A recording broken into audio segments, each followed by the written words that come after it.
మరి మధ్యలో ముఖ్యమంత్రి గారు దావోస్లో మాయమయ్యారని కూడా వార్తలు విన్నాం. మాయమై సడన్గా 4-5 రోజుల తర్వాత ఎక్కడో తేలారు. ఆ 4-5 రోజులు ఎక్కడ పోయారో ఎవరికీ తెలియదన్నారు. మరి ఇట్లాంటి రహస్య కార్యకలాపాలు చక్కబెట్టడానికా, మరి తమ బినామీ సంస్థలతో మరి బాగోతాలు చేయడానికా, దేనికి పోయారో వారు చెప్పాలా? ఈ డబ్బులు గతంలో మీరు గుర్తుండాలి, మీకు ఉత్తమ్ కుమార్ రెడ్డి పీసీసీ ప్రెసిడెంట్గా ఉన్నప్పుడు, రేవంత్ రెడ్డి పీసీసీ ప్రెసిడెంట్గా ఉన్నప్పుడు ఇలాంటి చాలా ఆరోపణలు చేశారు. ఆధారాలు లేకుండా నోటికి ఎంత వస్తే అంత మాట్లాడినారు. కానీ ఇవాళ మేము ఆధారాలతో సహా మాట్లాడుతున్నాం.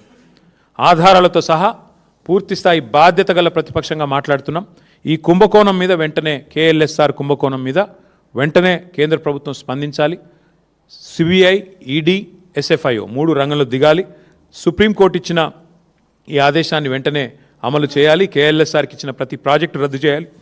కేఎల్ఎస్ఆర్ విషయంలో సమగ్ర విచారణ చేయాలని చెప్పి డిమాండ్ చేస్తూ, మరి ఈ విషయాన్ని దయచేసి పత్రికా మిత్రులకు కూడా నా రిక్వెస్ట్, మీకు కూడా చాలా ఒత్తిళ్ళు వస్తాయి. ఈరోజు 10 రోజుల కింద ఈ వార్త వచ్చినా తెలుగులో ఒక్క పత్రిక రాయలేదు, ఒక్క పత్రిక కూడా రాయలేదు. ఇది పీటీఐ రిపోర్ట్, నాది కాదు. కానీ ఎందుకో మరి ఒక్క పత్రిక కూడా రాయడానికి ఇష్టపడలేదు. ఒక సియాసత్ పత్రిక రాసింది, కానీ తెలుగు వాళ్ళు ఎవరు రాయలేదు.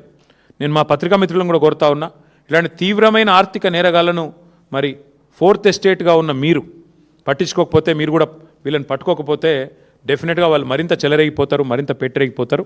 కాబట్టి మీరు కూడా దయచేసి ప్రజల దృష్టికి దీన్ని తీసుకొని రావాలని సోషల్ మీడియా ద్వారా కూడా మా మిత్రులు, మా సోషల్ మీడియా వారియర్స్ కూడా నా విజ్ఞప్తి.